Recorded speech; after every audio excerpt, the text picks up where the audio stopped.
Hi all, ಇದು ನನ್ನ ಮೊದಲ ಮಿನಿ ವ್ಲಾಗ್. ಆಲ್ಮೋಸ್ಟ್ ಎಲ್ಲ ಹೆಣ್ಮಕ್ಳು ದಿನ ಸ್ಟಾರ್ಟ್ ಆಗೋದು ಅಡುಗೆ ಮನೆಯಿಂದನೇ. ನನ್ನ ದಿನಚರಿ ಸ್ಟಾರ್ಟ್ ಆಗೋದು ಸಹ ಅಡುಗೆ ಮನೆಯಿಂದನೇ. ನಾನು ಬೆಳಗ್ಗೆ ಎದ್ದು 1 ಲೋಟ ರಾಗಿ ಮಾಲ್ಟ್ನ ರೆಡಿ ಮಾಡ್ಕೊಂಬಿಡ್ತೀನಿ.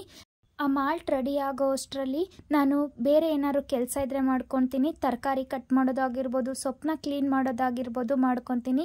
ಅದನ್ನಾದಮೇಲೆ ನಾನು ಇವತ್ತು ರಾಗಿ ದೋಸೆಗೆ ರೆಡಿ ಮಾಡ್ಕೊಂಡಿದ್ದೆ. ಹಾಗಾಗಿ ಅದ್ರ ಜೊತೆಗೆ ಚಟ್ನಿಗೆ ಶೇಂಗಾ ಬೀಜದ ಚಟ್ನಿ ಮಾಡ್ಕೊಂಡಿದ್ದೆ.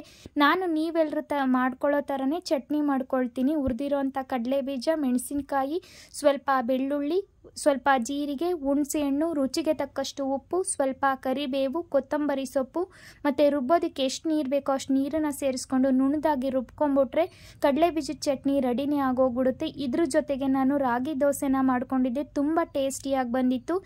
ಇವತ್ತಿನ ದಿನ ತುಂಬ ಚೆನ್ನಾಗಿ ಹೋಯಿತು. ನಾಳೆ ಹೇಗಿರುತ್ತೆ ಅಂತ ನೋಡೋಣ. Thank you for watching. Bye, take care.